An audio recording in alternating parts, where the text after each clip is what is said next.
టైంలో అయింది మీటింగు. ఆ మ్యారీగోల్డ్ హోటల్ 1000 మంది అటెండ్ అయితే నేను కూర్చొని ఇట్లా కోట్ వేసుకున్న నా ఫీలింగు, నన్ను స్టేజ్ మీదకి పిలుస్తారు, దుమ్ము దులుపుతా అని ప్రిపేర్ అవుతున్నా మైండ్లో ఏం మాట్లాడాలని. హైలైట్ ఇక నాకు లైఫ్లో జరిగిన ఇన్సిడెంట్ ఏం తెలుసా, నన్ను విలువలేదు. మంట ఎట్లా మండుతుంటే తెలుసా, లోపల పిస్టల్ ఉంటే 2-3 కాల్చి పారేస్తున్నట్టు ఇట్లా అని. జోక్ ఏంది, నన్ను విలువకపోవడమే పెద్ద ఇన్సల్ట్, ఈ సంకల డైరోని పిలిచిర్రు. ఇది ఇంకా పెద్ద ఇన్సల్ట్. నేను అనుకున్న ఇవాళ చచ్చిపోవడం ఒకటే బెటర్, ఎందుకంటే ఆత్మహత్య బెస్ట్ దీనికంటే అని ఫీల్ అయ్యి. నా కోపం ఏం తెలుసా, లీడర్ని ఇప్పుడు చంపాలి, వీళ్ళెందుకు పిలిచిండు, నన్ను ఎందుకు పిలవాలి. అయితే వాడెక్కి మాట్లాడిన 4 మాటలు నా జీవితాన్ని మార్చేసినాయి. 4 మాటలు మాట్లాడాను. కూర్చున్న వాళ్ళందరూ హిందీ వాళ్ళు, ఇంగ్లీష్ వాళ్ళు, బికాజ్ ఇట్ వాజ్ నెట్వర్క్. వాడు ఏమన్నాడు తెలుసా, వణుక్కుంటూ వచ్చి ఇట్లా మధ్యలో నిలబడి ఆ పోడియం వెనకాల నిలబడ్డాడు. నాకు హిందీ ఇంగ్లీష్ రాదు, తెలుగులోనే మాట్లాడతా. First statement. రెండో స్టేట్మెంట్ ఏం చెప్పిండు, 6 నెలల్లో 25 సేల్స్ చేసిన. ఇది రెండో స్టేట్మెంట్. నేను ఇప్పుడు చంపుదామని అనుకున్నాను, చచ్చిపోయినా ఇప్పుడు. మూడో స్టేట్మెంట్ ఇంకా ఖతర్నాకు, హాల్లో 1000 మందిలో 300 మంది కూర్చురు, నెక్స్ట్ ఇయర్ 500 మందిని కూర్చోబెడతా. దిగిపోయింది. ఇంత చేసిండా, అంత అయింది. ఇక నేను ఆల్మోస్ట్ చచ్చిపోయినా. ఇది ఏమైంది, ఇక ఆగమో, నా ఎవరి సంపుడు లేదు ఇప్పుడు, ఇక నేను చచ్చిపోయినా. ఇప్పుడు బయటకి ఇట్లా కాదని ఆలోచించుకుంటా కూర్చున్నా, అంతర్మదనం అవుతుంది. ఇక లోపల ఏమేమవుతుంది నాకు తెలియదు. బయటకు పోయి ఇట్లా కామ్గా నిలబడ్డా, మళ్ళీ వచ్చాడు సంకలట ఈ రోజు. అన్నా సేల్స్ ఎట్లా చేయాలన్నా, నేను నా కొడక చెప్పుతో కొడతాను, నీ వల్లనే నేను సంకనాకిపోయినా, నేను నరుపుతా నిన్ను అని చెప్పి అని మళ్ళీ ఏం చేసినా వదలలేవాడిని. ఇప్పుడు ఏం చెప్పినా తెలుసా, అరే 6 నెలలు నీకు చెప్పినా, ఇప్పటి నుంచి 6 నెలలు నువ్వు చెప్పకపోతే సంపుతా నేను అని చెప్పి. మీకు ఓపెన్గా చెప్తున్నా, వాడు నాకు గురువు సేల్స్లలో. నెక్స్ట్ 6 మంత్స్ వాడు నేర్పిండు నాకు సేల్స్. ఆయన అందుకే నాకు చచ్చిపోయే వరకు వాడిని మర్చిపోలేను. చాలా అద్భుతంగా చెప్పేది కొన్ని పాయింట్లు, ఎట్లా క్లోజ్ చేయాలి, ఎట్లా డీల్ మాట్లాడాలి, ఎట్లా ప్రాస్పెక్టింగ్ చేయాలి, ఎట్లా కాల్స్ మాట్లాడాలి, అప్పర్ సేల్ ఎట్లా చేయాలి, అస్సలు ఏం హైలైట్ కాదండి. ఊహించలేదు. కొందరు అట్లా ఉంటారు, మనం వినం. నేను అది అంటున్నాను. అందరికి నా పొగరు అక్కడ తగ్గింది. ఇప్పుడు నా ఫేస్లా బాడీలో మీకు పొగరు కనబడుతుండొచ్చు. నేను ఓన్లీ పొగరు ఎక్కడ వాడానో అక్కడనే వాడతా. హానెస్ట్లీ చెప్తున్నాను, నాకు పొగరు ఎక్కువ లేదు. నేను చాలా బయట సింపుల్గా బతుకుతాను. ఓన్లీ స్టేజ్ల మీద జనాల దగ్గర ఎట్లా హ్యాండిల్ చేయాలి వాళ్ళు అనడానికి వాళ్ళ దగ్గర పొగరు చూపిస్తా తప్ప నాకు హానెస్ట్లీ పొగరు లేదు. ఎందుకంటే చచ్చిపోతే బూడిద మిగులుతుంది, పొగరు ఎందుకు అంటే ఒక్కలో పొగరు ఏముండదు. 4 మోస్తారు, 3 కూడా అందరికీ. ఈ చచ్చిపోయే లోపల జనాలకి ఏమైనా చేసి చచ్చిపోవాలి. నేను చెప్తున్నా, నా గోల్ ఇది ఒకటే. మిగిలిన అన్ని దేవుడు నాకు ఇచ్చింది, ఇది ఒకటే గోల్. అండ్ ఇట్లాంటి ప్లాట్ఫామ్లల్లో ఇంత అద్భుతమైన ట్రైనింగ్. ఇప్పుడు ఆయన పోలేదు చెప్పు, ఆయన రిటైర్ అయ్యి కూర్చోవచ్చు. రామాంజనేయులు సరివా ఖాళీగా రిటైర్ అయ్యి కూర్చోవచ్చు. ఇంత కష్టం. నేను చాలాసార్లు ఫోన్లో అడుగుతా, ఎందుకు సార్ ఇంత కష్టపడతారు 24/7? ఆయన ఏమంటాడు తెలుసా, ఈ పాతోళ్ళు సెట్ అయ్యారు కానీ కొత్తగా వచ్చిన వాళ్ళ ఫేస్ చూసి ఎక్కడ ఆగలేను సార్, కొన్ని 100 మంది జీవితాలు మార్చాలంటే చేయాలి.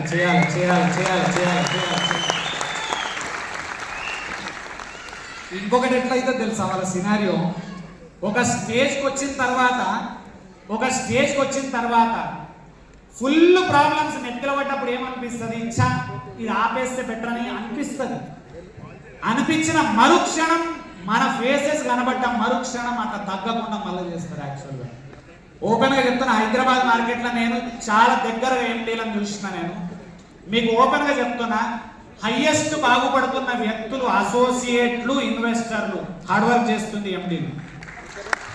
హార్డ్ వర్క్, నేను రియల్ ఫ్యాక్ట్ చెప్తున్నా. హైయెస్ట్ హార్డ్ వర్క్ చేస్తున్నారు వాళ్ళు. మీరు అనుకున్నట్టు కాదు. యాక్చువల్గా వాళ్ళు జనాలకే ఎక్కువ పైసలు ఇస్తున్నారు, వాళ్ళ దగ్గర చాలా తక్కువ కట్టు మిగిలిపోతుంది.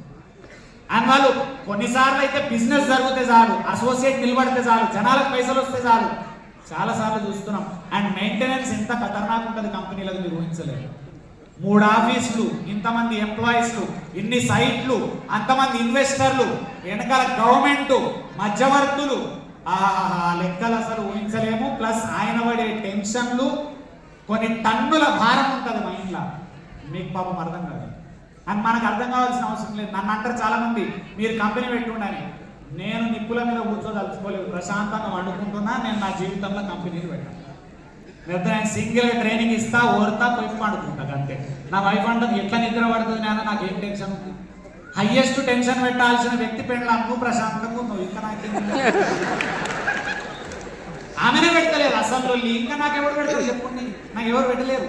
మా అమ్మ నాన్న మంచిగా చూసారు, చెల్లె తమ్ముడు అందరు హ్యాపీగా ఉంటారు, మేము అందరం కలిసి ఉంటాము. వాళ్ళందరికీ ఏం చెప్తా తెలుసా, నేను సక్సెస్ అయిన తర్వాత నేను అయినా మీకేం కావాలన్న ఫోన్ కొట్టుండి అన్న ఉన్నాడు రెడీ. ఏం లేదు నేను సక్సెస్ అయిన ఏం పడగొట్టుకోవాలి, ఇంకో ₹1,00,000 బ్యాంక్ వేసుకుంటే ఏమొస్తుంది, అది ఎవరికైనా ఇస్తే అయిపోతుంది. ఎవరికి పడితే వాళ్ళకి ఇయ్య, అన్న తమ్ముడు చెల్లెళ్ళకి ఇస్తా. కానీ నువ్వు రేపు ఫోన్ కొట్టేవా ఆయన ఫేస్బుక్ బ్లాక్ చేసి మారేస్తా. ఎక్కడ పడతాక నువ్వు కూర్చొని ఇస్తారా పీ కూడా క్లియర్. కాకపోతే నేను ఎక్కడెక్కడ పెట్టాలి అనే దాని దగ్గర రైట్ ఉన్నాం. సో రిక్వెస్ట్ చేస్తున్నా మీ అందరికీ, మనకి ఏమొచ్చింది ఐడి తీసుకుంటే, ఇక్కడ ఐడి తీసుకుంటే ఏమొచ్చింది, ఐడి తీసుకుంటే ఏమొచ్చింది, డిస్ట్రిబ్యూషన్ రైట్స్ వచ్చింది ఫ్రీగా. అండ్ డిస్ట్రిబ్యూషన్ రైట్స్ వచ్చినాయి, డిస్ట్రిబ్యూషన్ రైట్స్ ఇచ్చే రైట్స్ వచ్చినాయి. ఇది ఖతర్నాక్. ఇది మళ్ళీ చెప్తున్నా కదా, ఈ పాయింట్ చాలా పవర్ఫుల్. డిస్ట్రిబ్యూషన్ రైట్స్ ఇచ్చే రైట్స్ వచ్చినాయి మనం, without experience, with zero money. అది ఖతర్నాక్. జీరో మనీలో డిస్ట్రిబ్యూషన్ రైట్సే గ్రేటు. జీరో మనీలో డిస్ట్రిబ్యూషన్ రైట్స్ ఇచ్చే ఏకైక ఇండస్ట్రీ ప్రపంచంలో రియల్ ఎస్టేట్. ఏకైక ఇండస్ట్రీ రియల్ ఎస్టేట్ ఒక్కటే. ఇంకొక ఇండస్ట్రీ ఉంది, ఓపెన్ గా చెప్తున్న, అబద్ధాలు అలవాటు లేవు కాబట్టి. Insurance is the second industry. కాకపోతే రియల్ ఎస్టేట్ లక్షలలో ప్రోడక్ట్, ఇన్సూరెన్స్ వేలల్లో ప్రోడక్ట్. వేలల్లో అంటే ఏం తెలుసా, 2 లక్షల ప్రోడక్ట్ ఉంటుంది ఇన్సూరెన్స్ లా, 5 లక్షల ప్రోడక్ట్ ఉంటుంది. మేజర్ గా సెల్ చేసే ఇన్సూరెన్స్ థౌజండ్స్ లో ప్రోడక్ట్. ప్లాట్లలో మనం లక్షలలో సెల్ చేసే ప్రోడక్ట్. ఇది చాలా పవర్ఫుల్ ప్రోడక్ట్, లక్షలలో ఉంది కాబట్టి 100 మంది లీడర్లతోని కనుక మనం కరెక్ట్ గా నిలబడితే, 100 మంది టీంతో, నాట్ లీడర్లతోని, ఖతర్నాక్ మనీ వస్తాయి. ఇనీషియల్ గా 100 మందిని నిలబెట్టడం ఈజీ కాదు. మీతో స్టార్ట్ చేయండి. స్టెప్స్ చెప్తున్నా వినుండి, ఇవి ఇట్లనే ఆచరించుండి భయ్, నేను చెప్పినట్టే ఆచరించుండి ప్లీజ్. ఎంటర్ కాండి ఆధునిలకు, ఐడి తీసుకోండి. ఐడి తీసుకున్నంత మాత్రాన వర్క్ అయిపోలే, స్టార్ట్ అయింది. అందరు చేసే రెండో మిస్టేక్ ఇది. ఎమ్మెల్యే అయింది ఒక పర్సన్, అసెంబ్లీలకు అడుగు పెట్టిండు, శ్రీపాద్ రామ్ అనే నేను స్టోరీ చెప్పిండు, అయిపోలేదన్నా, లొల్లి స్టార్ట్ అయింది. అందరు అయిపోయింది అనుకుంటారు, ఎమ్మెల్యే అయిపోయినా. ఎమ్మెల్యే అయిపోడు కాదు, 5 ఏళ్ళు నీ నెత్తిలో 2 లక్షల మంది భారం పడ్డది. అది అర్థం చేసుకున్నాడు కదా నాకు ఎమ్మెల్యే అవుతాడు, అది అర్థం చేసుకున్నాడు పైసలు తిని పండుకుంటాడు. మళ్ళీ సరి గెలవాలంటే ఖచ్చితంగా చెప్తున్నాను, నిన్ను జనాలు గెలిపించింది, అక్కడికి అయిపోలే, అక్కడ వర్క్ స్టార్ట్ అయింది. పిల్లగాన్ని అన్నం, అక్కడ వర్క్ స్టార్ట్ అయింది. పెళ్లి చేసుకున్నాం, పెళ్ళాం బాధ్యతతో సహా అవతల ఫ్యామిలీ బాధ్యత కూడా మీద పడ్డది. జాబ్లకు ఎక్కినాం, బాధ్యత స్టార్ట్ అయింది. ప్రమోషన్ వచ్చింది, బాధ్యత పెరిగింది. డెలివరీ మేనేజర్ అయినో, ప్రాజెక్ట్ మేనేజర్ అయినో, బాధ్యత పెరిగింది. కంపెనీ ఎండి అయినారు, బాధ్యత నీది కాదు, 100 మంది జీవితాల బాధ్యత నీ నెత్తిలుంది.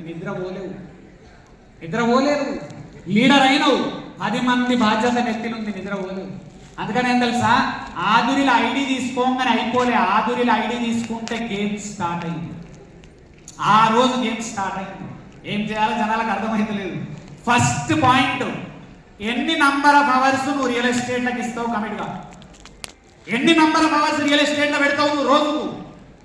ఎన్ని నంబర్ ఆఫ్ అవర్స్ వీక్లీ పెడతావు రియల్ ఎస్టేట్కు? ఎన్ని నంబర్ ఆఫ్ అవర్స్ మంత్లీ పెడతావు నువ్వు కమిట్గా?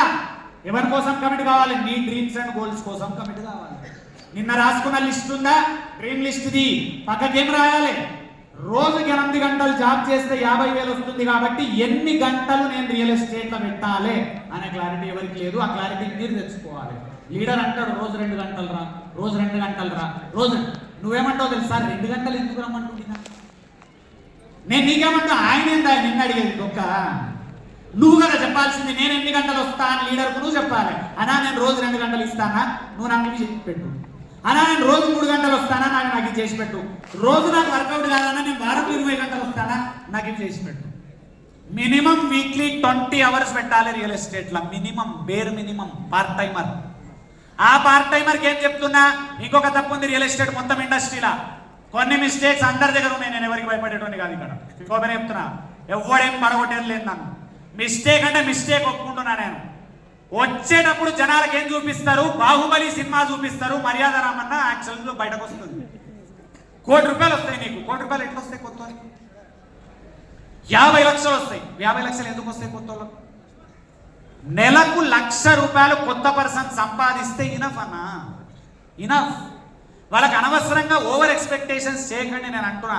దానివల్ల చచ్చిపోతారు జనాలు, చాలా మంది చచ్చిపోతారు. ఇన్ ద సెన్స్ బిజినెస్లో ఫస్ట్ రూల్ ఇక్కడ ఫస్ట్ ఇయర్లో ఏదో కోట్లు వస్తాయనే ఫీలింగ్ వద్దు. కంటెంట్ తెచ్చుకోండి, నాలెడ్జ్ తెచ్చుకోండి, మినిమం నంబర్ ఆఫ్ ప్లాట్స్ కావాలి, నువ్వు ఆదురిలో తిరగాలి. నేను మీకు ఒకటే చెప్తున్నా, అంతే. అది సక్సెస్. 2 ప్లాట్లు అయినాయి ఆదురిలో నిలబడ్డావు, సక్సెస్. 5 ప్లాట్లు అయినాయి, సక్సెస్. 20 ప్లాట్లు అయినాయి, సక్సెస్. సక్సెస్ కు మీనింగ్ ఒకటే, ఆదురిలో ఉన్నవా సక్సెస్, ఆదురి వదిలేసినవా ఫెయిల్యూర్. ఇంతే రూల్. నాకు మా లీడర్ దేవుడు, నాకు మా లీడర్ ఎక్కడున్నా నేను చెప్తున్నా, జీవితకాలం ఆయనకు రుణపడి ఉంటే ఏం తెలుసా? ఒక్క రూల్ ఖతర్నాక్ చెప్పిండు నాకు. 5 సంవత్సరాలు నిలబడరా శ్రీపద్, నువ్వు ఖతర్నాక్ అవుతావురా అన్నాడు నన్ను ఒక రోజు రాత్రి 12:30కు రోడ్డు మీద అడిగిన. సార్ 5 సంవత్సరాలు ఎందుకు? ఆయన ఒకటే చెప్పిండు, 5 సంవత్సరాల్లో నీ పర్సనాలిటీలో జరిగే మార్పులు, ఆలోచనలో జరిగే మార్పులు, ఇన్ఫాక్ట్ నీ పర్సనాలిటీ 5 ఏళ్లలో మారిపోతుందిరా, నీకు తెలియదు. అది చాలా పవర్ఫుల్. 5 ఏళ్ళు ఉండి నీకు ఇక్కడ అన్నాడు. ఎంత పైసలు వస్తాయి నీకు అవసరం లేదని చెప్పిండు నాకు. ఎంత పైసలు లైట్ తీసుకో, నీ పర్సనాలిటీ బిజినెస్ మ్యాన్ పర్సనాలిటీ అవుతుంది, నీ పర్సనాలిటీ సేల్స్ మ్యాన్ పర్సనాలిటీ అవుతుంది. 5 ఏళ్ళు నువ్వు నాతో ఉండు అన్నాడు. ఇంకొక క్వశ్చన్ ఏమడిగింది తెలుసా? 5 ఏళ్లలో ఫెయిల్ అయితే ఏమైతుంది సార్, ఎట్లా అని అడిగిన. అడిగితే కూడా చెప్పిండు, 5 ఏళ్లలో సక్సెస్ అయితేనేమో మన ఇద్దరం కలిసి చేద్దాంరా, 5 ఏళ్లలో ఫెయిల్ అయితే నీకు నేను బాండ్ పేపర్ రాసిస్తా, తర్వాత నువ్వు ఏ బిజినెస్ చేసినా దేవుడు నీకు సక్సెస్ ఇస్తాడు అని చెప్పిండు. నిజానికి ఇద్దరు అక్కడ ఫెయిల్ అయినా నేను వెళ్ళిపోతున్నప్పుడు ఆయన చెప్పిన, నేను వెళ్ళిపోతున్నా సార్ అంటే, నీ ఇష్టం, నేను చెప్పిన 5 ఏళ్ళు అయిపోయినాయి, నీ ఇష్టం అన్నాడు. నన్ను బయటకు వచ్చే రోజు రాత్రి కూర్చున్నప్పుడు ఇంకేం చేయాలి అని ఆలోచిస్తుంటే ఇంట్లో వాళ్ళందరేమో జాబ్ చేయమన్నారు. నేను చెప్పిన జాబ్ చెయ్యా. ఎందుకు చేయ తెలుసా? మీ అందరికి చెప్తున్నా, బిజినెస్ ఒకటి చేసి నేను ఫెయిల్ అయినా, కొత్తోడు బిజినెస్ చేయన్నా, ఫెయిల్ అయినోడే సెకండ్ బిజినెస్ చేయన్నా. ఏది రైటు? ఏది రైట్ అన్నా? ఫెయిల్ అయినోడు మళ్ళీ ట్రై చేసుడు రైటు. సమాజానికి తలకాయ లేదు, ఓపెన్గా చెప్తున్నా నీకు. సమాజంలో చాలా మందికి దమాక్ లేదు. ఫెయిల్ అయినోడిని మళ్ళీ ట్రై చేయమనాలి, కానీ ఫెయిల్ అయినోడిని చెయ్యొద్దు అనొద్దు. ఇది తెలియదు ఎవరికి. ఎందుకు చేయొద్దు అంటవా? చేసిండు 5 ఏళ్ళు కష్టపడ్డాడు, ఫెయిల్ అయ్యి అన్న ఇంకొక ట్రై చేయన్నా వస్తుండొచ్చు, ఇంకొక ట్రై చేయన్నా వస్తుండొచ్చు. ఎలా ట్రై చేయాలి? పైసలల్లో కష్టం ఉంటే ఏం చేయలేము. రియల్ ఎస్టేట్లో ఏమీ లేదు, పైసలు లేవు, లొల్లి లేదు, నీకేం లేదు, రెంట్లు లేవు, ఎందుకు చేయవు? కరెక్ట్ 5 ఇయర్స్ ఇక్కడ పెట్టి మీరు చేయాల్సింది, మీరు ఎన్ని గంటలు వర్క్ చేస్తారు, మీరు ఎందుకోసం వర్క్ చేస్తారు, రెండు కరెక్ట్ చేసుకోండి.